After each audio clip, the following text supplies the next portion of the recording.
Hello students, स्वागत है आपका हमारी यूट्यूब चैनल निराला स्टडी पर।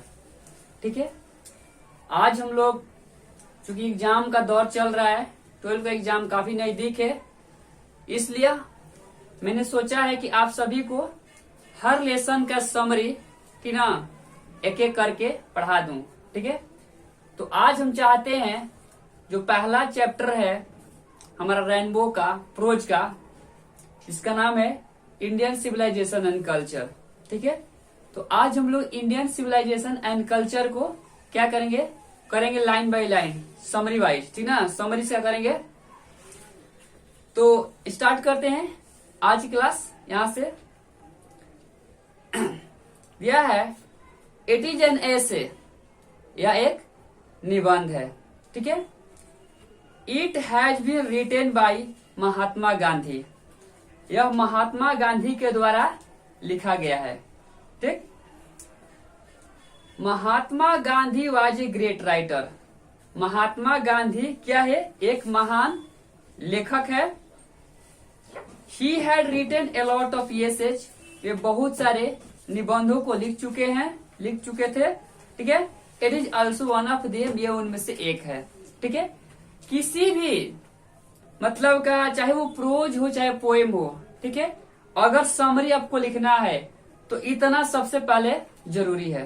ठीक ना, इसका जो शुरुआती जो होता है दौर, इस शुरुआत में ऐसा लिखना जरूरी होता है, चाहे वो पोएम हो।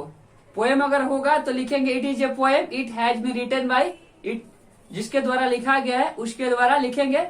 ठीक है, और उसके बाद किस प्रकार की कविता है उस कविता को लिखते हैं, इसके राइटर कौन है, ये सारा चीज लिखते हैं। ठीक है, तो इसमें हम लोग पहले यही लिखेंगे कि इट इज एन एसे, यह एक निबंध है।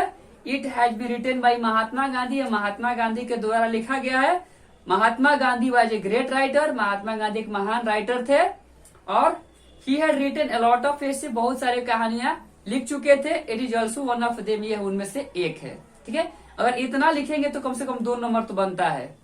ठीक है, इसके बाद है इन दिस एसे, इस निबंध में he shows the importance of Indian civilisation, कह रहा है कि इस एसे में, इस निबंध में उन्होंने भारतीय सभ्यता के बारे में क्या किया है, वर्णन किया है, वो दिखलाते हैं। इस कविता में वे भारतीय सभ्यता को शो करते दिखलाते हैं। ठीक है, आगे है he compares it with modern civilisation, वे इसका तुलना आधुनिक सभ्यता से करते हैं। ठीक, कह रहा है कि महात्मा गांधी भारतीय सभ्यता का तुलना किससे करते हैं, आधुनिक सभ्यता से करते हैं। ठीक, he says that Indian civilization is matchless, वह कहते हैं कि जो भारतीय जो सभ्यता है वो अद्भुत है, अद्वितीय है। कहने का मतलब है कि भारतीय सभ्यता को परास्त करने वाला, बीट करने वाला कोई ऐसा सभ्यता नहीं है। इसलिए उन्होंने कहा है कि भारतीय सभ्यता क्या है, मैचलेस है, किसी से मैच नहीं कर सकता है। इट ब्रिंग्स मोरलिटी, कह रहा है यह क्या करता है, मोरलिटी को लाता है। मोरलिटी माने नैतिकता, जो भारतीय सभ्यता है ये नैतिकता को लाता है। ठीक, इट बिलीव्स इन गॉड, और ये क्या करता है, भगवान में विश्वास करता है। भारतीय सभ्यता भगवान में विश्वास करता है। मॉडर्न सिविलाइजेशन ब्रिंग्स इमोरलिटी, वहीं जो आधुनिक सभ्यता है वो क्या करता है, अनैतिकता को लाता है। ठीक है, आधुनिक सभ्यता जो है वो अनैतिकता को लाता है। ठीक है, इट इज गॉडलेस, और यह जो सभ्यता है आधुनिक सभ्यता ये गॉडलेस है। गॉडलेस माने भगवान विहीन, नास्तिक। ये जो सभ्यता है नास्तिक है। ठीक है, इट प्रमोट्स मैटेरियलिज्म, यह क्या करता है, भौतिकवाद को बढ़ावा देता है। यह क्या करता है, भौतिकवाद को बढ़ावा देता है। भौतिकवाद मानी सुख सुविधा, लग्जरी, ये सारा के सारा, ये सारे चीजों को क्या करता है, जो मॉडर्न सिविलाइजेशन है ये बढ़ावा देता है। ठीक है, आगे कहता है our mind is a restless bird. कह रहा है कि जो हमारा माइंड है, हमारा जो दिमाग है, वो क्या है, एक रेस्टलेस बर्ड है, एक अथक चिड़िया है। हमारा दिमाग क्या है, ये अथक चिड़िया है, थकने वाला चिड़िया नहीं है। The more its gets the more it wants. कह रहे जितना ये हमारा दिमाग पाता है उतना ही ये चाहता है। ठीक है, इसीलिए इसको कहा जाता है दिमाग को अथक पंछी। इसमें आप लोग को दो नंबर में पूछता है, ये लाइन दे देता है। ठीक है, our mind is restless bird, the more its gets the more it wants. इसका आशय स्पष्ट करना, भाव स्पष्ट करना है। इसको किसने लिखा है और इस लाइन में वे क्या बताते हैं।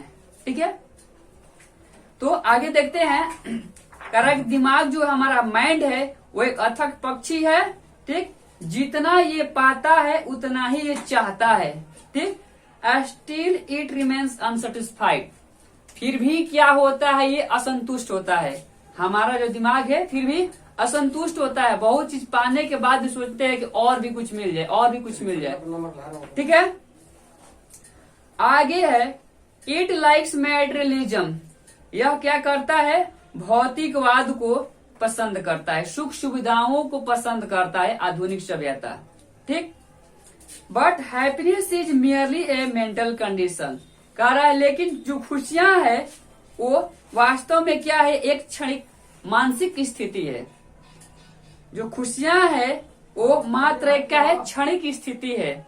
आपको कितना भी धन संपत्ति दे दिया जाए, आप खुश नहीं हो सकते हो जब तक कि आपके पास वो खुश होने की स्थिति न प्रकट हो। आप अगर चाहोगे खुश होना तभी आप खुश हो सकते हो। किसी के देने से किसी को खुशियां नहीं मिलती है। इसीलिए ये गांधी जी यहाँ पर बोलते हैं कि जो ये हैप्पीनेस है, खुशियां है, ये मात्र एक मानसिक स्थिति है। आगे कह रहे हैं materialism can not provide happiness. जो सुख सुविधाएं है, वस्तुवाद है, ठीक है, वो आपको खुशियों को प्रदान नहीं कर सकते हैं। सुख सुविधाएं आपकी खुशियों को प्रदान नहीं कर सकते हैं। आप डेली क्या करते हैं, जहां पर पैर से टहलना है आप जाते हैं, बाइक से टहलने के लिए जाते हैं। ठीक है, बाइसिकल लेकर टहलने जाते हैं, माने हर तरह से लग्जरी का इस्तेमाल करते हैं। तो इसका परिणाम क्या होता है, तरह तरह की बीमारियों से आदमी ग्रसित हो जाता है। तो वहां पर आपको खुशियां मिल रही है नहीं, वस्तुओं का, लग्जरी का आपने इस्तेमाल किया, मेटेरियलिज्म का इस्तेमाल किया, लेकिन आपको खुशियां नहीं मिली, बदले में आपको बीमारी मिल गई। ठीक है, तो ये कह रहे हैं कि ये जो मॉडर्न सिविलाइजेशन है ये खुशियों को प्रदान नहीं करता है। आगे है so modern civilization is painful. इसलिए जो आधुनिक सभ्यता है वो क्या है, पेनफुल है, कष्टदायक है। आधुनिक सभ्यता कष्टदायक है। देयरफॉर, इसलिए our ancestor have set a limit of use of things, that is Indian civilization. इसलिए हमारे पूर्वजों ने, ठीक है, किसी वस्तुओं को इस्तेमाल करने का एक दायरा सेट किया है। किसी वस्तुओं को इस्तेमाल करने का एक दायरा सेट किया है, और वो वस्तु क्या है, भारतीय सिविलाइजेशन। ठीक है, भारतीय सिविलाइजेशन को क्या करना है, आपको फॉलो करना है। ठीक, आगे कह रहे हैं the civilization of many countries like Greece, Babylon, Syria, Persia, etc. Has fell down because it was based on materialism. कह रहा है कि बहुत सारे देशों की जो सभ्यता है, चाहे वो ग्रीस हो, चाहे बेबीलोन हो, सीरिया हो, पर्सिया हो, ये सबके सब सभ्यता इनका क्या हो गया है, फेल डाउन यानी गिर गया है, समाप्त हो गया है। क्यों? Because it is not based on materialism.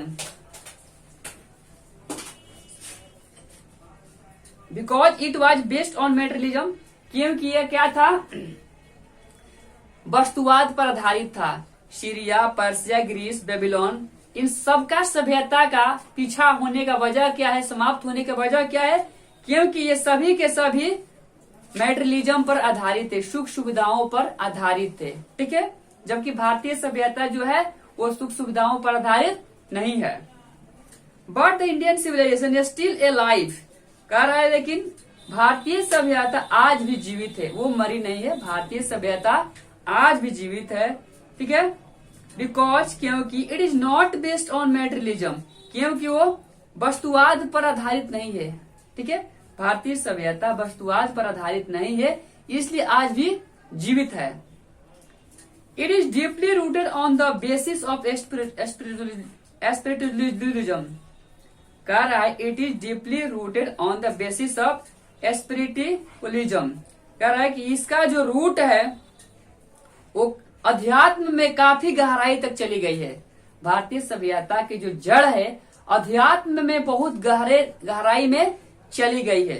ठीक है, इसलिए समाप्त नहीं हो सकती, आज भी जीवित है। करें Indian civilization and culture resides in its small villages, करें कि भारतीय जो सभ्यता और संस्कृति है ये कहाँ निवास करती है? अपने छोटे गांवों में निवास करती है। रिसाइड्स में निवास करना, इन इट्स स्मॉल विलेजेज, अपने छोटे गांव में निवास करती है। It can not be seen in great cities, ये बड़े शहरों में नहीं देखी जा सकती है। ठीक है, बिकॉज क्योंकि the cities are full of evils, ये जो सिटी है ये बुराइयों से भरा पड़ा है, जो शहर है बुराइयों से भरा पड़ा है।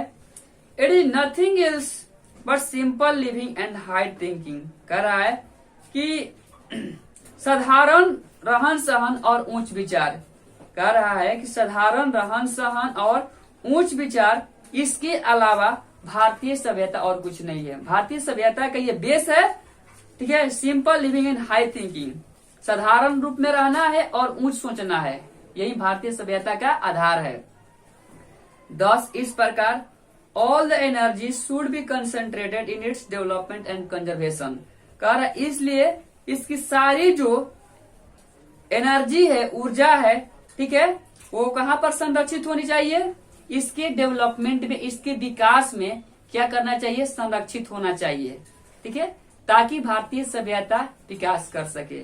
ठीक, तो ये रहा हम लोग का इंडियन सिविलाइजेशन एंड कल्चर, जो कि आपके एग्जाम के लिए VVI, बहुत VVI है, इसलिए कि बहुत बार पूछता है। 4 ऑप्शन दिया रहता है, उसमें इंडियन सिविलाइजेशन कहीं ना कहीं जिक्र किया हुआ रहता है। ठीक है, तो कोशिश करना है किसी तरह से, चूंकि ये शॉर्ट में लिखा हुआ है, इससे अब शॉर्ट में नहीं लिखा जा सकता है इस समरी को।